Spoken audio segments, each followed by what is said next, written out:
There was a time in this country when you could buy a home from a catalog, not just furniture, not just housewares, but an actual home. You didn't pick a model and then start talking to an architect about customizations. You bought the full physical reality of an actual house, pre cut lumber, windows, shingles, paint, plumbing, every last nail, delivered by train, assembled by hand, yours to shape, yours to live in. From 1908 into the 1940s, companies like Sears, Aladdin, and Montgomery Ward sold over 100,000 of these kit homes to families across America. These weren't shanty prefabs. They were often craftsman style bungalows, four square farmhouses, or quaint colonial revivals. The largest of them all, the Magnolia, was 2,900 square feet and sold by Sears from 1918 to 1922. These were beautiful homes, even if they'd be considered modest by today's standards. They were thoughtfully designed for real people trying to carve out a place of their own. What those catalog homes offered wasn't just affordability, they offered access and dignity. They invited working class Americans, factory laborers, immigrants, young couples to believe that owning a home was within reach, that if you could follow instructions and ask for help when you needed, you could build something lasting, something yours. It was the American dream, boxed up, shipped to your local rail depot. Now, the American dream might be the most romanticized and ostracized concept in popular culture. Our country's history will always be complicated. The triumph of America bears many scars. And as we discussed in previous episodes, Altadena has long been one of the few havens where marginalized groups could not only imagine the American dream, but actually be a part of it. Altadena made home ownership easier for Black families in the foothills than all neighboring towns. Pasadena, Sierra Madre, South Pass, La Cañada, all these communities currently flooded with coexist bumper stickers and in this house we believe yard signs. Altadena actually walked the walk. So as we move forward in the aftermath of the Eaton fire, we have to ask, how do we protect this history of Altadena? In the interview you're about to hear, you'll recognize the architectural component, the desire to honor and preserve the styles that help define this community. But the real mission here is deeper. It's about protecting families who lived that dream and had it ripped away from them by a wildfire on a windy night in January. My neighbors moved into their home in the early 1980s. They lived there longer than I've been alive. But recently, what had been a defiant commitment to rebuild has turned into something else, a question mark. They're asking, is it worth it?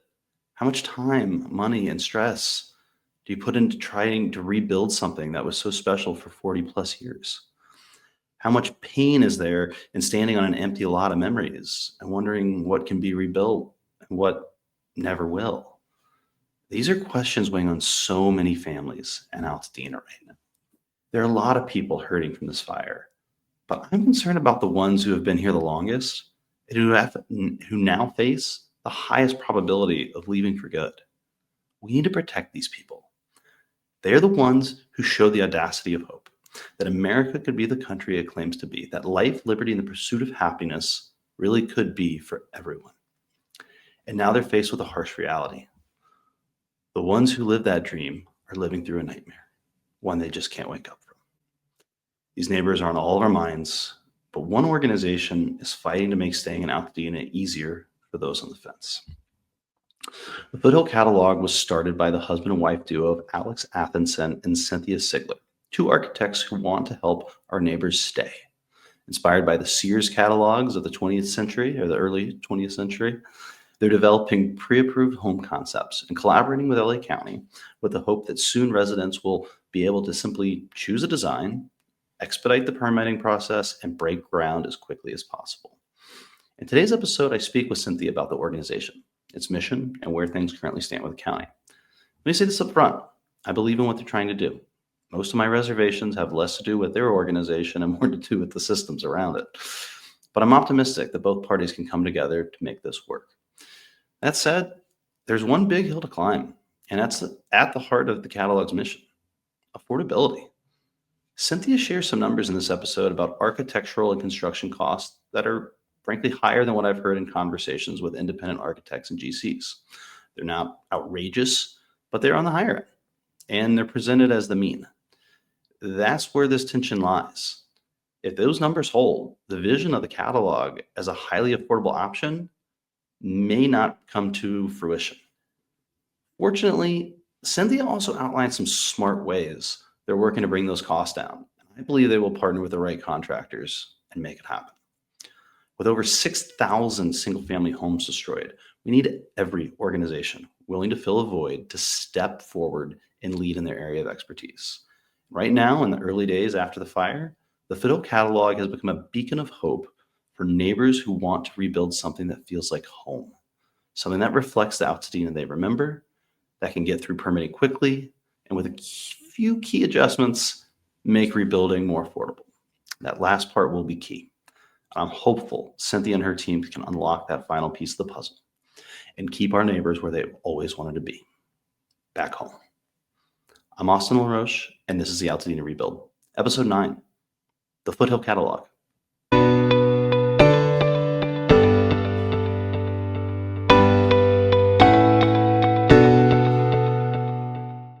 Cynthia, welcome to the show. Thank you. Thanks for having me. All right. I want to start with the Foothill Catalog, and just let's go very broad. Okay, if someone's listening in who isn't familiar somehow, I feel like the local community's got a good amount of information thus far. But why don't you just tell us a little bit about what the Foothill Catalog is?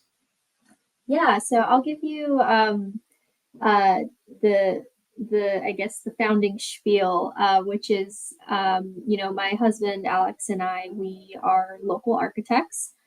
We live right on the border of Pasadena and Altadena, right by kind of the home state area, off of Lincoln Avenue. And so when the fire happened, on January 7th, we were part of the group that was evacuated. And, on Wednesday, we watched on live TV, like everyone watched, just this absolute devastation, occur to our community. And we were very, very lucky that our home ultimately was spared. But, the fact remained that we came home a few weeks later, and it was our neighbors and our friends who had lost their homes, and so many people in this community. And like I said earlier, we're both architects. We were practicing at our respective firms prior to this, and so we had a idea of maybe better than most of what it means to build a house, and to kind of go through that process of designing and permitting, and finding a contractor, and doing all the things that kind of typically goes into a rebuild. And knowing that we're the scale of what we're looking at, over 6,000 single family homes, even more if you kind of count the structures and the multifamily and the commercial buildings that were lost. But just knowing that there's going to be so many people that are not going to be able to do this in a traditional way, and that as architects, how can we develop a mechanism to help beyond the individual clients that maybe one architect may be able to take on. And we were also trained in a more traditional way of architecture, and we've always really loved kind of the regional specificity of this area. And I think a lot of people do. There's a very palpable architectural character, that is very specific to the Altadena and Pasadena area. And I think a lot of people, even if you're not super tuned into the different architectural styles or anything, it's just something that you can experience, right? It's space that makes you feel a certain way, and it's something that I think a lot of people in this community really love, and some people chose to live here for that reason. And so, kind of we're left in this situation now where in, the course of 24 hours, we're at risk of losing the people, the people of this community, many who have been here for, generations and generations. And, maybe, they're probably the ones that are, not going to be able to pursue rebuilding in a traditional way, like I mentioned, for a multitude of reasons, right? There's, insurance, of course, but also just, lack of time and emotional bandwidth to kind of go through the process. Nobody asked for this, so that's the risk of losing the people, and then, like I said earlier, risk of losing the place, the character of this place that we all know and love. And so, how can we try to retain those two things as much as possible? And what we, thought about was the catalog home program, which, for the, those who might not know, is in the early 19th century, people actually bought homes out of catalogs. And Sears was one of there were many companies that kind of did the home kit program, but Sears was a big one. There was also Pacific Cut Homes and Aladdin. So there's so many kind of examples you can look up, but the ethos of the catalog was that they're well built, well designed homes for the everyday person, right? It's not custom, it's not a custom product, but it's good architecture, and it's built to last. Many of the catalog homes still stand today. It's been over 100 years. And so that's kind of what our minds went to, of if there was this catalog of home designs that people could choose from, and like I said, they're not custom, but they're well designed, good architecture that's available to the masses. That's something that might be able to help a lot of people. And so that's kind of how it all started. And so, kind of circling back to what is the Foothill Catalog. So the Foothill Catalog is envisioned as a collection of home designs that are pre-approved, which is really important. We're bringing in the permitting process into this. So and we can talk more about what pre-approval means in a bit. But the idea is that they are pre-approved by the authority having jurisdiction, which is in our case LA County, and they would be available for people to choose from. And the idea is to really take as much of that of the onus off of the shoulders of the homeowner. Again, who is okay with not having a custom product, but is just looking for a more streamlined and inherently affordable way to rebuild. So that's kind of the catalog in a nutshell.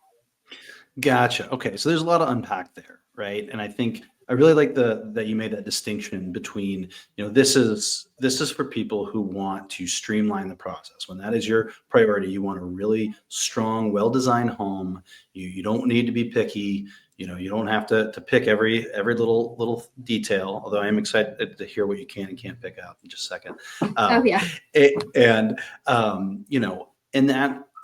the idea is that it's going to help people. And so I know, for instance, my neighbors are in their 80s. They're Jamaican. They came, believe that they built they didn't build, they bought their house and moved in early 1980s. And when I was asking about the, rebuilding, originally it was, yes, definitely gung ho, but I want to rebuild the exact same Jane's cottage I had before. I want my house back. This is what I want. And since the last couple of weeks, we've been talking, and it's been a little bit more like, I don't know. I don't know if we're going to rebuild. And I think kind of really hit me that this use case is very, very common. So one of the things that I'm interested in is, these Jane's cottages, these are very unique architecture, very unique to Altadena, right? Built in the 1920s. My old home was built in 1924. I always thought it was like a bad Jane's cottage. I think Jane's like saw mine and go, I could do this better, because I think he built most of his in 25 and 26. Um, but uh, one of the things that I've been wondering since you guys have done this is like so much of that charm and that vintage is that vintageness, right? It was built in a time, it was built in a moment. And here, everything is going to be new. Everything's going to be new construction. And like you said, it's going to be built very solid. How do you build vintage new? Yeah, well, I think obviously there's a charm that comes with age. When it comes to architecture, especially. Not to say that contemporary architecture is bad or anything. I enjoy that as well. But I think obviously we won't be able to build exactly as things were built 100 years ago, and we shouldn't, because we have better technology now. We know a lot more about sustainability and fire resiliency, and we definitely want to make sure that we're building better. That being said, I think for us at the catalog, it's not so much about building exactly what was, but really making sure that we're being mindful of the character and the spirit of this place, because what ends up happening a lot in new construction, especially the typical kind of new construction you see, is that there isn't so much, or I don't want a blanket statement, but so often there isn't really a regard for the context of the place. It's kind of just like, this is what is the most affordable to build, and so that's what we're going to build. And in this case, what we're saying is, let's still keep it affordable, because we need to, right, to make sure that people are realistically able to rebuild. But at the same time, let's keep the character and the identity of this place as kind of the North Star of the designs. And there's ways to do that, that aren't, literally, like I said, building as things were built, because if you were to do that now, it would be very, very expensive, like most likely. But still, designing in a way that captures the spirit. So I think it's, instead of a more literal way, it's more just making sure that these designs that we're putting forth are of this place, right? You'll see them, and you'll know that they belong here, and that's really our goal. And then in terms of the age of, or the charm of vintage, I think that'll come with time. If something is well Definitely. designed, people can add their own personal flair to it, and that's what happened with a lot of these tract homes. That's what they were. Like the James Village was originally a tract development, but what happened was, over time, people kind of imbue their own personal kind of identity into the homes, and that's really what makes, I think, Altadena so special, right? Is that there's so much diversity in the people, and that's really reflected in the architecture. And so that's what we want to make sure that we're maintaining and retaining as much as possible. Yeah, it's going to be very interesting, because you're going to have a lot of these great homes that you guys are building, and that very much speak to the history of the area. And then I think we all know how eclectic people are in Altadena. I'm expecting some funky, creative things that might not make everybody happy, but listen, I'm gonna, if your house burned down and you want to let your freak flag fly, go for it. You've earned that right. But I want to talk about how many, because I was telling you, I almost asked you before we started about the amount of concepts that you guys have, because a couple of weeks ago when we started talking, I believe I saw 3. And when I checked the website today, there were a lot more. So where are we at right now with the different concepts? Where are we today, and where do you ultimately want to go? How many? Yeah. So another kind of part of the Foothill Catalog, kind of at its inception, was it was always viewed as a platform for the design profession to be able to contribute to. Like I said earlier, Alex and I are both architects. Are the founding board. Many of us are practicing architects, and so we have this network of, architects and designers, who, when the fires happened, everyone was like, what can we do to help? And I think, even now, a lot of people are like, I want to help, but I don't know how. And what we've always envisioned the catalog to be this platform where people can come together and contribute, whether it's design work or, expertise, sustainability, resiliency, obviously partnering with builders, which we can talk about later as well. But we've always viewed it as this platform where, building is so multifaceted, right? There's so many different, people and expertise and professions involved. And so, we really wanted to kind of create this place where people could come together to create something that's real and that's tangible. The for me personally, the strength of the catalog is that it's a very visual concept. I think a lot of people can really very easily visually grasp. You know, in reality, the catalog probably wouldn't be like a literal Sears catalog that you kind of take off the shelf and flip through, which it might be, but it more than likely will be an online portal, or it definitely would be hosted online. But that being said, people can still really visualize, flipping through a catalog and picking out a home. And I think that visual, the the the tangibility of it, I think, has always been its number one strength, and a reason why people are able to really understand, not just the homeowners but also the professionals, right, who are contributing to this. And so the concept designs, we had a call for concepts, with a large group of architects and designers who wanted to get involved, wanted to help give back to this rebuild effort.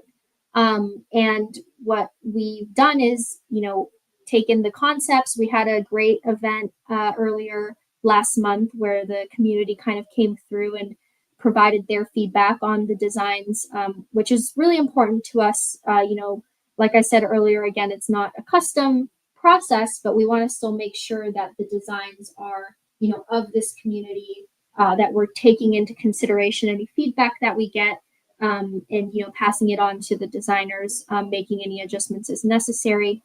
What our immediate goal is to take 10 of the initial designs and carry them through to pre-approval, meaning actually developing construction documents, which is, the I think the concepts are kind of like the cover photo, but behind every concept will be a full set of permit documents, which does take some it takes quite some time and energy to develop.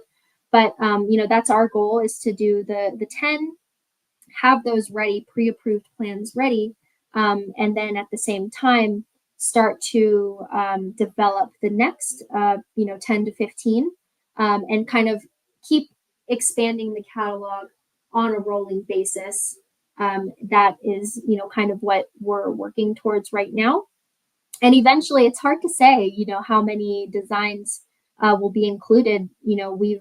We have always hoped and continue to strive towards as much variety as possible, right? Because a lot of people have different needs, and so that's our goal. Our immediate goal is 10. Near future is to expand it to 25 to 30, and then kind of keep going from there. Awesome. I think it's going to also make a great coffee book table one day, where you have like the architectural designs and then great photos of the new homes once they've been built. Yeah, I think yeah, no, I that'll can be totally see that. And having every design, or many of the designs contributed by different designers and architects, right? I've always felt like that's really powerful, to see the design community come together and contribute their design work to this resource for the community. So yeah, I love the coffee table book idea, though. Good one. So let's talk about making this thing happen, because you said you're in the pre-approval stage right now, and everything you're saying sounds great, right? Hey, we're going to get these things pre-approved. You buy this house in the catalog. I do want to ask about the economics in a second. And then, hey, this is already pre-approved, so we're going to streamline this process. Well, from where we're sitting right now, I haven't seen anything in the permit process I would call streamlined yet. I feel like there's a lot of good intentions, but I have a feeling you're talking to some people day to day to make this a little bit better. Can you tell us a little bit about what that pre-approval process looks like now, and when you think it's going to kind of open up and actually kind of get that more streamlined operation going? Yeah, so the pre-approval process, kind of regarding permitting, actually did not exist until about a month ago. So pre-approved ADUs have, always been a thing that was, started kind of at the state level, and both the city and the county does have a kind of catalog of pre-approved ADU plans, which I don't think has been the most successful program for a variety of reasons. But with the single family homes, actually, we kind of put it out there that pre-approved plans for single family homes could really help people.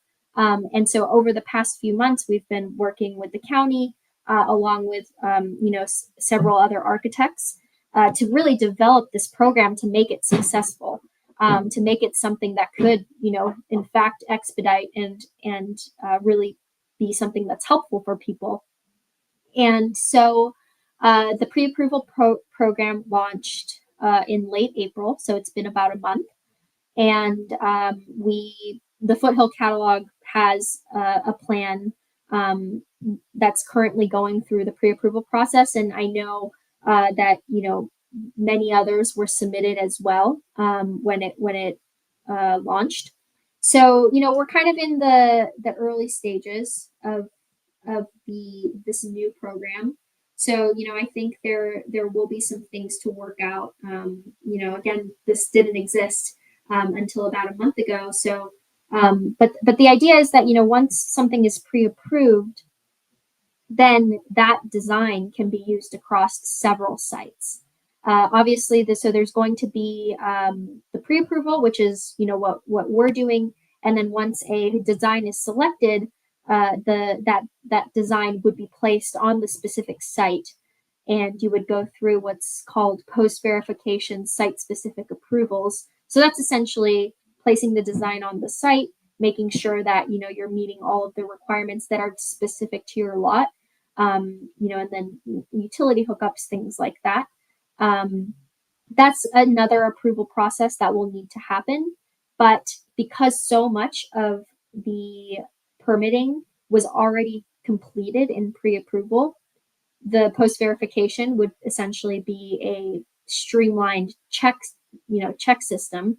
And then once post-verification is complete, you could go right into construction. So that's, again, the concept. We're working through implementing currently. Again, it's been about just about a month since it launched.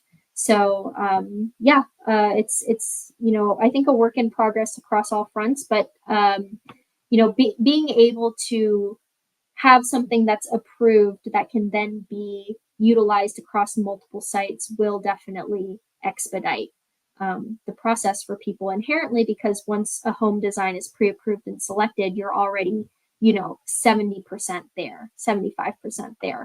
You just need to have the site specific approvals complete.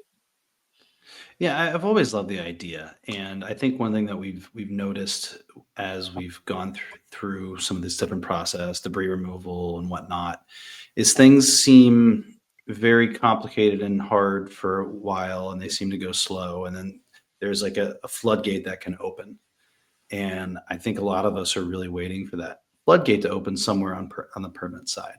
I think we're about Mhm. 80% cleared right now. I'm sure there's something to be said about getting most of those trucks out before all the new construction trucks come in. But I think I speak for a lot of us when I say I can't wait for this idea of pre-approval and expedited, um, permitting to become a reality, because I think a lot of us need that, some sign of hope, right? That like it's not just an idea, it's not just a great headline, and that's it. Because I think what you guys have put together is really great. I think it's time for the county to give us some sort of indication that more than just a good idea, like this is actually going to be something that's great.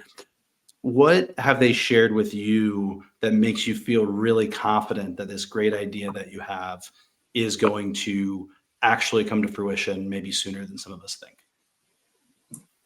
Yeah, I mean, by come to fruition, do you mean, pre-approved plans, being available? Is that kind of what you mean by that? Yeah, I mean, like if I tell my neighbors, "Hey, get over to the Foothill Catalog, and you'll break ground and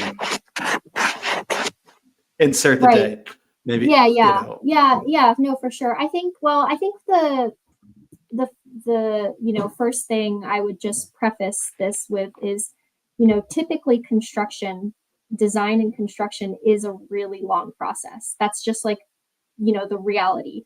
Um, Permitting has always been, speaking as an architect working with, you know, permitting authorities, it's typically a really, really long process, a lot of back and forth. That's just normal. And what we're trying to do here, and I think what everyone realizes is that's not acceptable in this situation, right? Like the standard is not acceptable. We need to figure nice. out how we can make this faster, but still, safe, right? But still doing it the Mhm. right way. We're not trying to, just build as fast as we can, whatever buildings. We want to make sure that again we're doing this right. That these buildings are going to be around. That they're well designed and well built and of quality, because fast construction does exist, but that doesn't necessarily mean that it's the right choice. Obviously, that's Mhm. something that a decision everyone needs to make for themselves. But going back to kind of the process in general, it is typically a long process. Designing, working with an architect, a lot of back and forth to come up with the design, and then you go into permitting, which is a lot of back and forth as well. With the pre-approval, I guess what gives me hope is that we had this essentially idea, very early, very soon after the fires, and we have been able to work with the county to again develop this process that didn't exist before, because people realize that the standard is not going to be okay in this situation. We need to figure out how we can do this faster, but still in a quality way. And the pre-approval is one of those mechanisms. There are obviously a few other expedited options that the county's putting out there. But the fact that the this brand new process was eventually is essentially like invented over the past couple months, to then be implemented, then for us to be able to develop the permit sets again, which is something that does take time, but with the support and the resources that we are able um, to kind of get from all of the support, that obviously it means so much to us that there has been so much support for this, and a lot of hope, um, but really channeling that into productivity and getting those first 10 plans out there. Like I said, our goal, actually I don't know if I said this earlier, but our goal is for the end of the summer, for the initial catalog to be available, for people to be able to pick from and move forward with. So, Nice. I think I know it's difficult, because, you know, it does feel like there are a lot of roadblocks, but, you know, we are doing everything we can to expedite a process Mhm. that does typically take a long time. So yeah, Yeah, no, I think everybody, it's hard to be the innovator. It's hard to be the one to go in and make change. And especially when you're dealing with, a government that's not used to moving as fast as you have to in a situation like this. So exactly. it's, Yeah, you know, I really hope that they can start getting it together. And I should say getting it together. I hope they can move faster than they're used to moving so that everybody pre-approvals, individual single-family custom homes, all of them can just we can get the ball rolling. I think that's just the yeah, next feeling I think the community's looking for is like, okay, we're moving, we've got things happening. So yeah, and it's uh, totally understandable. yeah, so I want to talk about so if I'm interested in the Foothill catalog, right, and I go and I look at one of the designs, one of these initial 10, I go, oh, I like that. But what if I wanted to move this here or do this? What's customizable and what's not when Hmm. you're buying a home out of a catalog? Yeah, so basically, once a plan is pre-approved, that means that you cannot make any code related changes without forfeiting the pre approval status.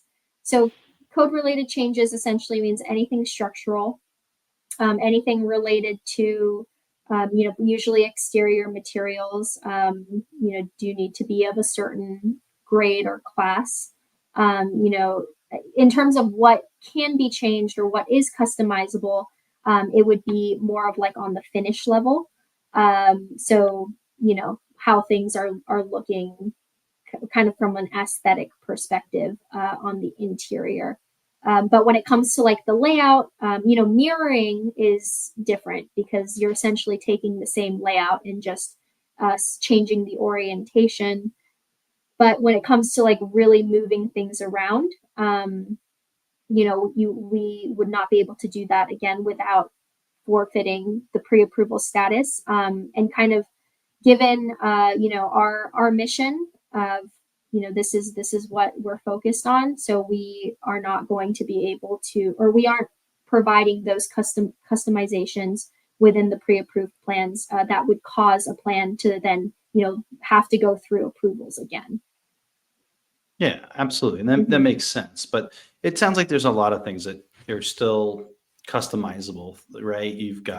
You said finishes, right? So paints, I assume not everyone's going to have the exact same size or style of refrigerator. Who get so? And Yeah, what other yeah, but finishes like exist? for sure, I mean, there's you know, there's, I mean, it's everything in a home, right? There's the fittings, the cabinetry, you know, the, like you said, the appliances, you know, basically everything that you kind of walk into a room and you see. That being said, you know, kind of going back to one of our kind of main drivers of the mission, which is affordability. One of those things is, you know, being able to take advantage of economy of scale. And, you know, one of the ways that can happen is if we are able to group, you know, uh, bulk purchase, right, and work with builders. And so what that essentially means is maybe you're taking a affordability, but you're not picking like every single thing that's going into the home. When it comes to like Mm, trim, or, you know, the types of door handles you have, or the types of, um, you know, like I said, finishes and or fixtures on the plumbing fixtures. Again, like these are all things that you are can be swapped out at a later date. But in terms of the build, you know, if you are able to kind of group things as much as possible, it does lead to potential cost savings. So that's something we're really exploring, you know, really trying to take advantage of, because mm, you know, we really want to be able to provide these home designs, and make sure that the build is actually attainable for people, because I think that's mhm. where People might run into some issues of, the design, design's great, but when it comes to construction costs, it's not attainable. So making sure that we're able to actually execute the design is also really important to what we're doing. And I assume the size of everything is part of the pre-approval. You can't like expand it by 10%. Right. So yeah, that would be something that's considered, a layout change. Um, and, I think we kind of recognize that it's some people are going to need that kind of custom or semi-custom solution. And there are design professionals who are able to do that. But our focus is really the pre-approved standard plan. And so that's, at least for now, that's what we're offering. And like you said, you're going to have so many different options, right? Like you're Yeah, starting with 10 that's the and goal, right? Yeah, so we want to be able to Mhm. provide enough variety where, people are able to find something that fits their family size, their budget, their lot conditions. Obviously, we want to Mhm. we want to be able to provide that variety to make this as useful as possible, to as many people as possible. So I'm sure you guys have some sort of database, but how many can you give me a ballpark of how many people have found out about the Foothill catalog and are like, oh, just let me know when those first 10 are available. I'll pick one. I'm ready to go. Yeah, I think well, a lot of people have reached out. Obviously, come to our events, shown support. Like I said, this isn't going to be for everyone, and I think a lot of people are assessing their options, which is really important to know all of your options. The Foothill Catalog is one of many resources that are available, and so we want to be able to help as many people as possible, but we want people to again understand all of their options, their situation, and make the decision that's best for them. um, I think in terms of how many people, uh, you know once we have the first 10 plans, we haven't been able to officially do like a sign up. We've had homeowner intake surveys, which have been really helpful for us to be able to pass that information on to our designers, to understand, you know, roughly. We have the data from the county, obviously, of bedroom, bathroom count, kind of typical lot sizes, those kinds of things, but really understanding from the community level, what was lost and what are people looking to rebuild, and how can we kind of serve the majority. We have to start somewhere, so serving the majority and then working our way out of that kind of bell curve of home styles and types and sizes. But yeah, it's I think once we have the initial 10 plans, we'll be able to really have an official sign on. And like I said earlier, with the builders, being able to coordinate homeowners together to figure out how we can really leverage the economy of scale for the rebuild, is also going to be kind of our next step that we're moving into over the next couple months. Okay.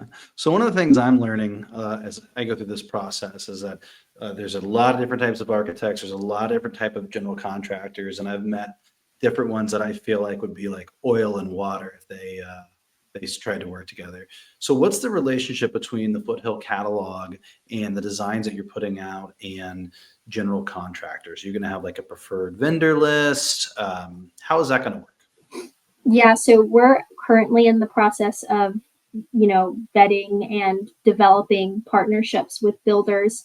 Like I said, to be able to offer the option of, uh, kind of group builds, and to be able to really leverage the economy of scale. And so, and it's going to be a range of builders, and different builders have different capabilities and will be able to execute different designs.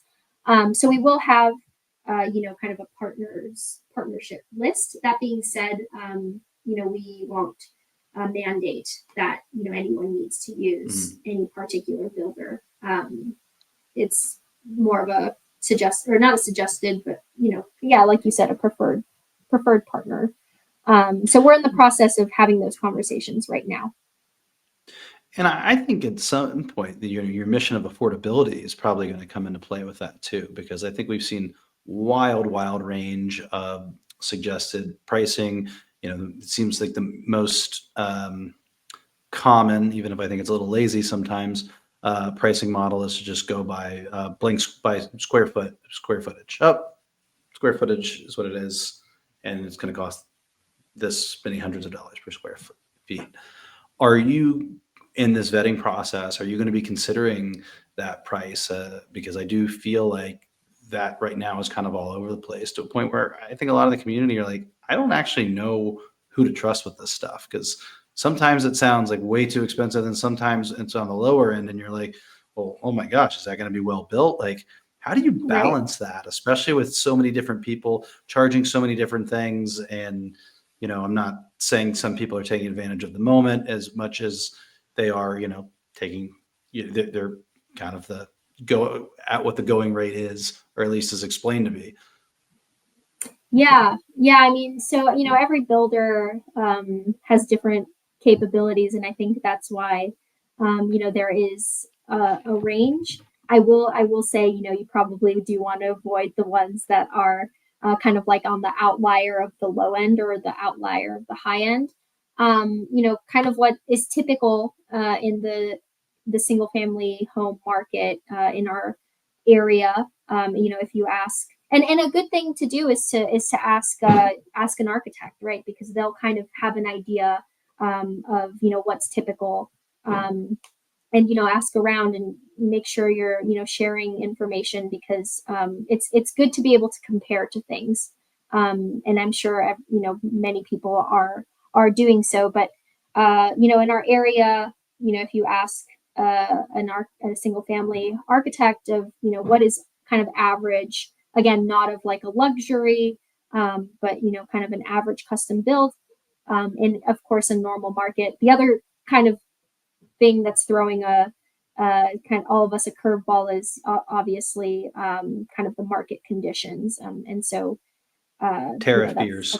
right. That's kind of a big unknown that we just don't know what's going to happen. But around 600 to 650 a square foot is kind of typical average, again, of normal market, not luxury, but kind of a typical single family build. And yeah, I think it is really just doing your research and talking, obviously getting multiple bids. Like you said, the kind of the square footage method is just a estimate, a rough order of magnitude, as they're called, and an actual bid would require a set of construction documents, or a set to a certain degree of detail. But I think, yeah, it's just talking to multiple builders and kind of figuring out what all the different options are, because it is going to range. Well, you guys are, you're getting a lot of people who are interested, right? Filling out a form, in the database. I'm somewhat, I want to learn more. I want to know more. Oh, and as you were able to get all of these people, I wonder if there's an opportunity with some of the builders out there to see where you can lower that number from a Hmm. respectable builder and say we have a lot No, of people, absolutely. No, absolutely, and absolutely. That's the plan. I mean, like I said, 650 is kind of like the average, but we're hoping to tick away as that as much as possible, um, to again make rebuilding attainable, because even at 650 a square foot, that's not attainable for a lot of people. And so, what can we do to tick away at that as much as possible? Obviously the design portion is one thing, which is not included in construction costs. But designing homes in a certain way that are inherently efficient, right? Making sure that the builders have input of the design early on, making mhm. sure they're integrated into the process early on, so that they can, um, essentially be a partner in the design process and help make sure that the design is, constructible and more affordable to construct. There are just some things that architects aren't as familiar with when it comes to Hmm. constructability that, a builder's input is really, really valuable for. And so, making sure this is an integrated process as much as possible does help with constructability cost. And then, of course, when you add in, being able to coordinate the construction in a Hmm. way that lets us take advantage of bulk purchasing or phasing construction in a certain way that reduces general conditions costs for the contractor. um, that's where we're going to be able to get some real cost savings on the construction side. And that's a big uh, kind of arm of what we're doing. And so we are working on figuring out those partnerships so then we can, yeah, connect the homeowners, like you said, to be able to take advantage of that. Let's hope we can find as many mission-driven GCs as we have architects at this point. Okay, so I want to talk about the economics because if you're buying a house out of a catalog, it's not free, and obviously, all the time that everybody's putting in is not free. And so, having talked to many architects and seen an insane range of costs, and then add-ons that come out of nowhere. Do you do the structural engineering too? Oh, no, no, no, that's another 8K. What is the model that you guys are looking at right now Mhm. for these 10 pre-approvals, and for those who want to buy a house at the Foothill Catalog? Yeah, so there's a bit of information on this on our website under the Rebuild with TFCF tab. But typically, architectural fees are about 10 to 15% of construction costs. That's a pretty typical fee, and that, like you said, does not include the consultant fees. What our model is going to be, we're going to have a licensing fee, which is going to be nominal compared to 10% of construction costs, but it will cover our insurance liability, our staff, and then of course the designer and the engineer contributing to the design. But because these are pre-approved standard plans, that it's a nominal fee compared to a custom uh, design fee. And the other thing that's really important to note, and I don't think I mentioned this in the beginning, is that the Foothill Catalog is a nonprofit organization, fiscally sponsored by a 501(c)(3). And so, this is a mission driven organization, and we are able to fundraise and help to offset as much cost as possible, or try to. And one of the things that we really want to do, and we're figuring out the exact process of that is, but that's to be able to offer these plans and services to low and no cost to homeowners who are underinsured, severely underinsured, or uninsured. um, so that's also a part of what we're trying to do with this kind of nonprofit circular economy of a structure of the catalog. So yeah, that's the main, I guess, uh, outline of the economics of it. In terms of specifics, that's something that will be coming out with the kind of the 10 plans. So once the 10 plans are released, we'll also have more detailed next steps for people who would like to move forward with one of the plans, and including um, all of the details associated. Yeah, and I just want to say that I think that a lot of people have, or obviously that we have so much to be outraged by, but like we need professionals to come in and help rebuild the community the right way, right? And professionals need to charge money. None of them asked for a fire to come and destroy our community. But that's what we got, and we need people to be able to go and do that. And we, as citizens and people who want to rebuild, we need to pay people who are professionals so that we rebuild things the right way.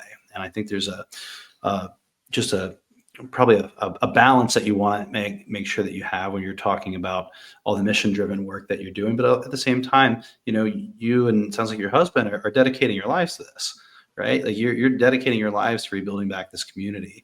And so you're a nonprofit. We'll all be able to follow the money. Next April I can see your public tax record. That's part of being a nonprofit.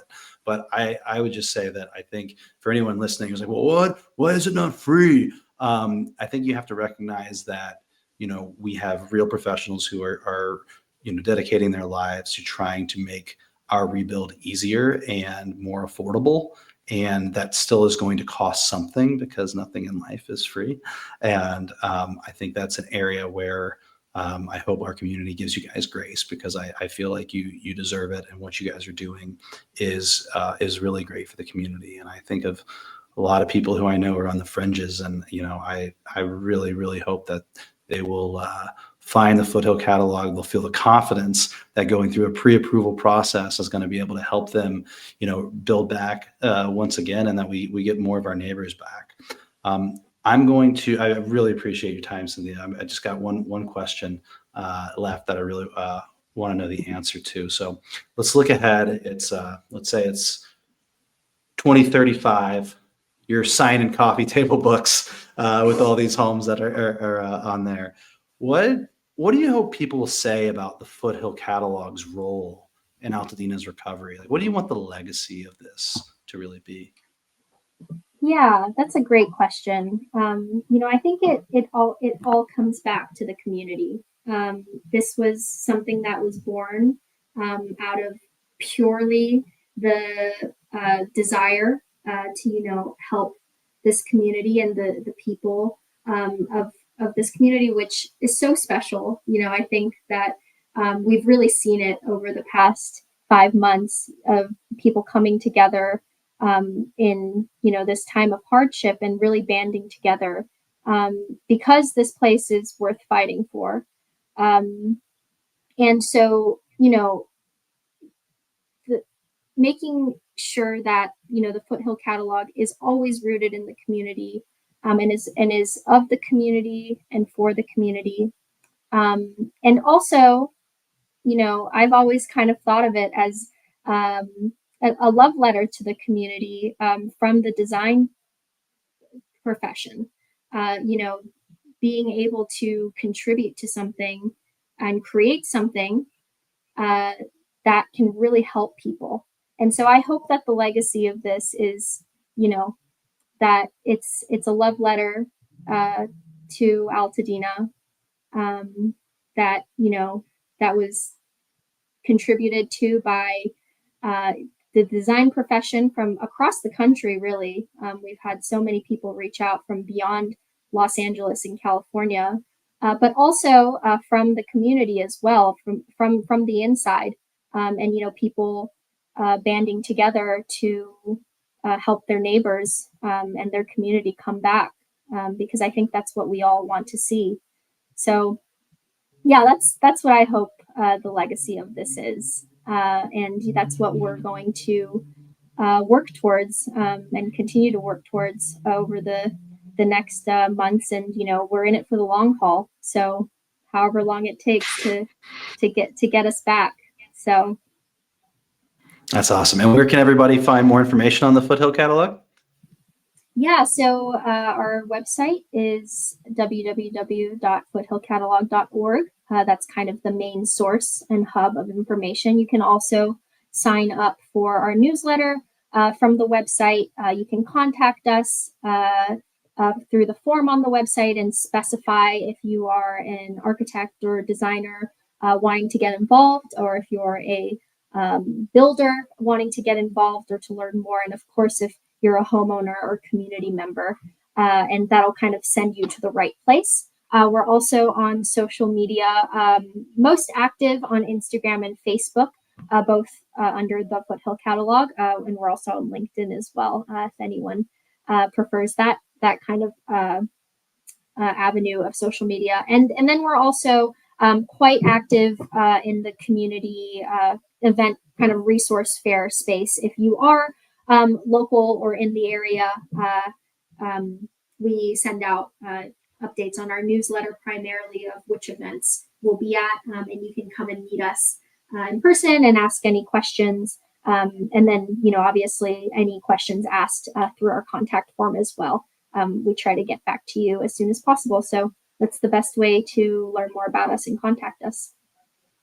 Awesome. Well, I hope to swing by one of these and meet you in person sometime soon. I Yeah, really hope that you guys get absolutely. all those 10 pre-approved by the end of September. And this fall, we're talking about how we're streamlined in permits and we're starting to build again, because I think we're all excited for that moment. Yeah, Cynthia, yeah, thank you. that's the plan. Thank you so much for your time. I really appreciate it. All right. Thanks so much.